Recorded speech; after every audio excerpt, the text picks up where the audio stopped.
What was the hardest thing to adjust to when you first came into this prison? I've always naively, I guess, thought that women were the gentler sex, that the weaker sex. That's what society wants us to believe. And the fact that women can stab a man to death 40 times, I find that incomprehensible.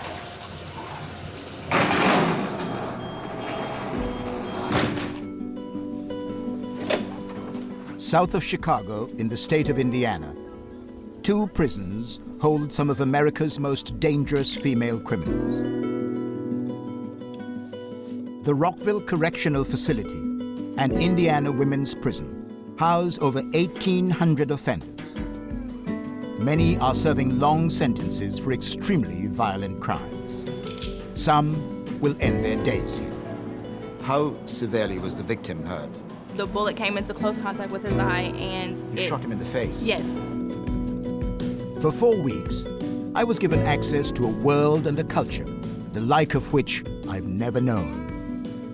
So you were classed as a baby killer? I was that, I am that.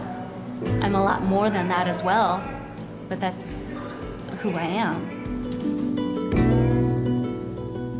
America imprisons more women than anywhere else in the world.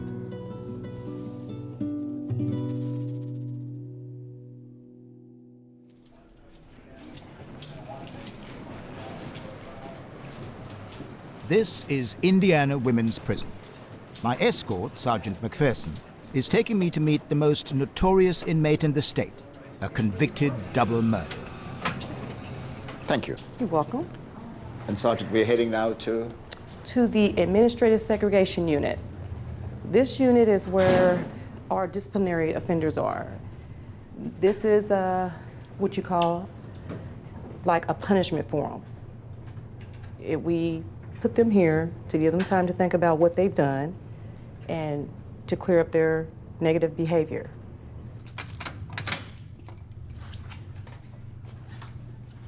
Offenders in this unit spend more than 20 hours a day locked in their cells. They have no contact with the rest of the prison population. Hey, Sarah, you ready?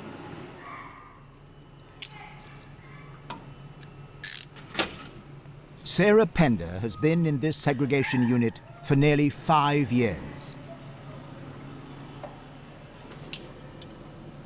This is punishment not for the double murder for which she was convicted, but for an incident in 2008 which made headline news across the country.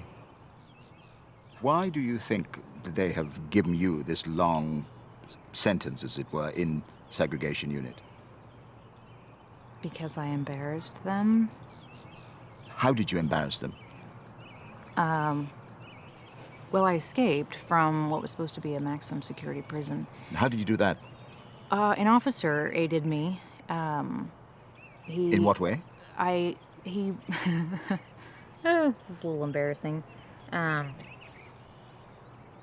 He drove me out. They have these transportation vans that come in to get fuel. They have like their own little gas station, and we planned it so that when he came in to get fuel, then I came out and got in the van.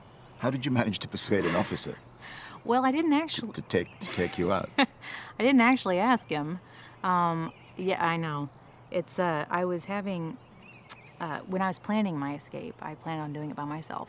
And, but I needed money, and I didn't want to ask my family because I would have to lie to them about what it was for. So in order to make money, I worked with this officer who would traffic in contraband, and then my friends would sell it for money, and then I would get the money to save up for my escape.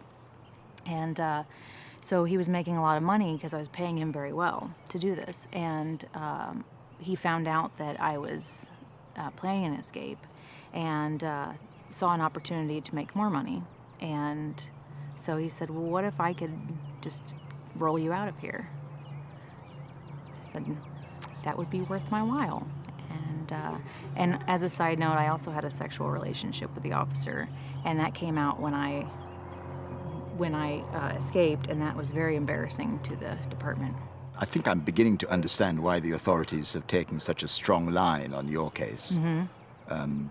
Because you mentioned it was an embarrassment. I think it's a huge embarrassment for them. Yes, and The only explanation that they've given my mother for why I'm in here is that I'm, quote, too smart for their facility.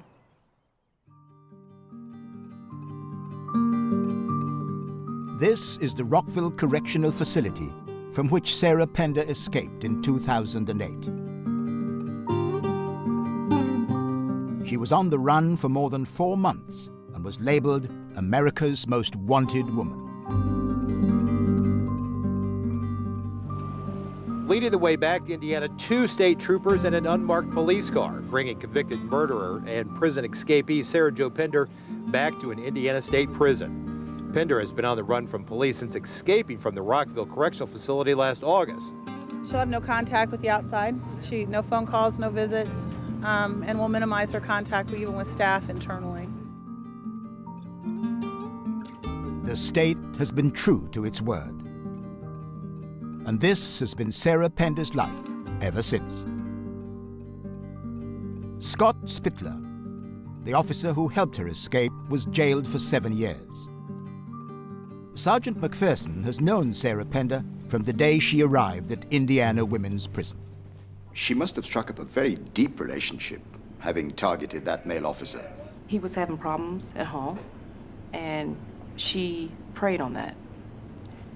She preyed on his emotions. She made him feel that she was going to save him, that she would be his everything, that she would replace what he didn't have. And he was so vulnerable, he fell for it. So he did whatever she asked. He fell in love with her. He fell in love with her? Yes, but of course she wasn't in love with him. She used him to get what she wanted, and that was to get out of Rockville. And you would put that down to her ability to... Manipulate. She is... I've seen a lot. I've been here for over 20 years. Sarah is one of the best manipulators I've seen.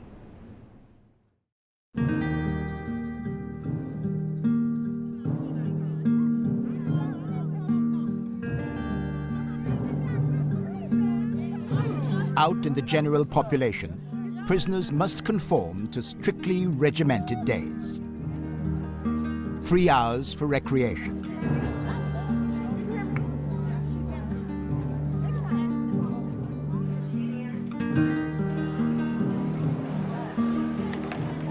"15-minute sittings for meals.